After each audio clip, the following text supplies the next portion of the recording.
Hey everybody, welcome back to another video. I wanted to give you a story time type video today. I had quite a wild ride before I arrived here off the grid at this particular cabin, and before this I was in my van. Before that I lived in my own cabin that I built myself, and before that I traveled the country. I did all kinds of stuff. So I just want to give you like a background story about my off-grid journey, I call it, how I got here. And I'm posting a bunch of videos about, just some insights I've had over my time off the grid, good and bad, because it's all over the map.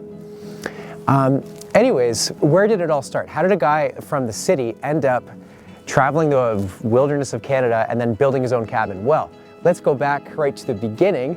At the beginning of my whole journey, I was 19, okay, and I was in Toronto at U of T studying music. I studied classical guitar performance, and I had a wicked gig in the city at the Royal York Hotel, and that gig paid for my tuition, and it was amazing. I rubbed shoulders with all these CEOs and politicians and the who's who. It was an amazing gig. I didn't really realize how great it was until it was over with, but it lasted me like 6 years.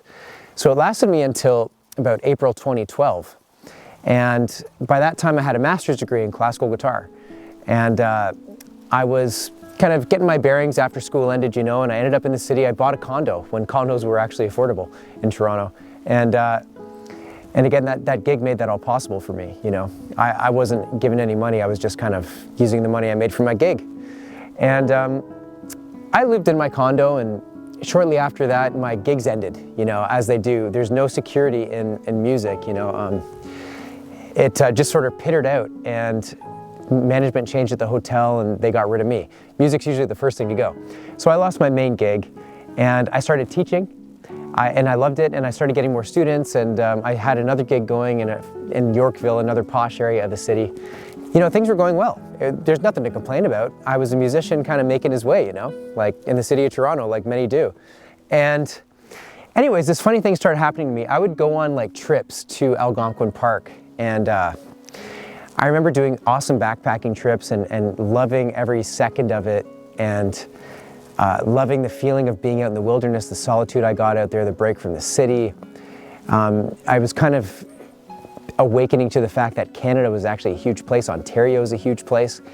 And why am I in Toronto of all places when I just love being out here backpacking? So this thing happened where I would go up north and I'd do cool trips, and I'd go back down to my city of Toronto and I would hate it and I would be depressed. So in 2013, I decided to just up and leave. I quit my teaching job and I quit my other gigs that I had on the go. And actually by that point as well, I'd actually been out of my condo for a year. I couldn't afford to keep it anymore because, I lost my main gig, and I rented a room in a house with some other artists in the cheap end of town. So I left that place too. And I taught guitar for a summer in Algonquin Park. That was an experience. I won't bore you with that story, but I did that, and then I traveled Canada. I did woofing. Not exactly woofing, it's called Workaway. This website is called workaway.org. And you can actually live with people and work for them, and they give you food and a place to stay in exchange. So I did this in all these cool wilderness off the beaten path areas. In Saskatchewan, I lived with some homesteaders. They were subsistence lifestyle type people. They grew their own food and they hunted their own meat, and they made money off the crops of their land. It was really cool to meet them and learn from them. And that was like as wilderness of an experience as you'll get, go figure, in Saskatchewan. You think of the prairies, but no, it's a wild place out there, a very cool spot. Then I went to BC and I stayed with a cousin who lived in kind of a quirky, cool mountain town of Caslow. It's kind of an alternative community. They do a lot of homeschooling and stuff there, but a beautiful place. And then I went to the Chilcotin mountain range and I lived with a lady who had been in the wilderness for like 30 years, and I learned from her.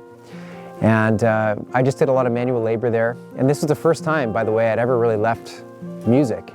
And I was working with my hands, and I was kind of like, didn't know what to do or think. But the break was nice at the time, I needed a change. I needed to just kind of shake the city off. And then I went up to Whitehorse, and I worked a very quick construction job, and on the paddle wheeler in town there, and the guy who hired me probably regretted it because I had no idea what I was doing. And after that, I went to Blatchford Lake Lodge up in the Northwest Territories and worked in the wilderness there at a wilderness lodge. And I also did some house sitting on a houseboat out there. This is the dead of winter in the Northwest Territories. So all these experiences got my feet wet, and I learned how to use a chainsaw. I learned how to use tools. I learned how to deal with solar power and composting toilets and just anything that goes with self-sufficiency. I got a taste of it. After that, I was still really into it, and I decided to take an apprenticeship at Sticks and Stones Wilderness School, and I lived in a debris hut for months, and I lived in a tent for months. So I was outside for a total of 7 months. And this experience really made me comfortable in the outdoors, needless to say. It connected me to nature in a very deep sense. And after that program, I went back to my gigs a little bit, but I knew I had to make a change now. So after I made some money again and put out an album, I hiked the Pacific Crest Trail, well, a chunk of it, not the whole thing. And that experience blew my mind, and I just love the outdoors, and I was on this real kick. So then I went and bought land up north of the city. Sold my condo, didn't make a ton of money, but I made some money on it.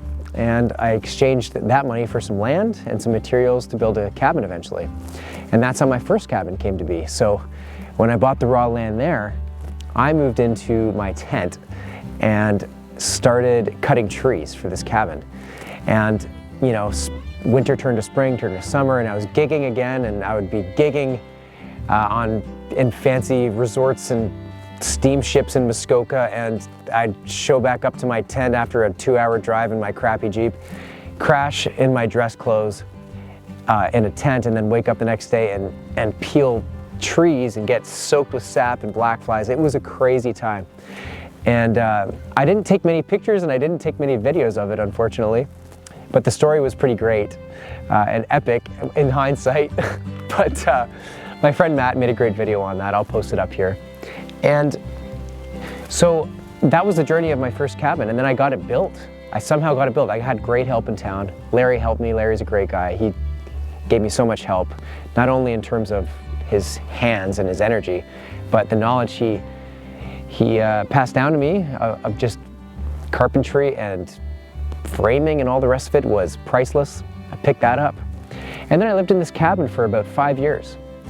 And I gradually set up solar, rainwater harvesting, a composting toilet. I finished all the chinking in the logs, and it was a lot of work.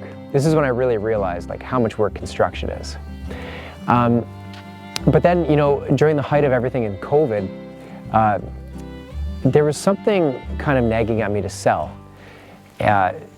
I was kind of back at square one in a sense. I was like kind of low on money, and I had this great cabin. So I decided to just kind of, I guess you could say, cash out and go back to music more, because this cabin had taken up so much of my life.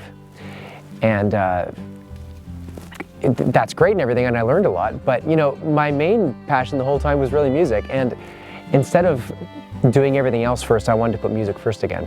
So I decided to sell it and say bye. And that fast forward a little bit, and here I am now. I just finished an album in this cabin, but you know, I don't have many chores to do because this isn't my place. And you know, I don't own a property now, so life is a lot simpler because of that. And before this, I was in my van. You know, after I sold my cabin, I was more or less in my van after that, and I traveled around all summer, and I started making YouTube videos. But the main thing I learned was that you only have so much time in a day, folks. Some of you already know this, especially those of you who probably have kids. But the cabin taught me that, and now I'm kind of at a precipice of like, where am I going to go next?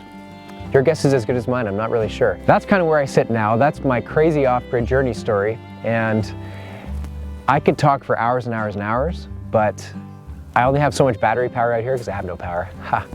I'm used to this sort of thing. And the sun's in my eyes, and I just want to leave you with that. I hope you enjoyed that, and I hope you got something from it. Feel free to check out my other videos, and thanks so much for watching. I will see you at the next video. Cheers.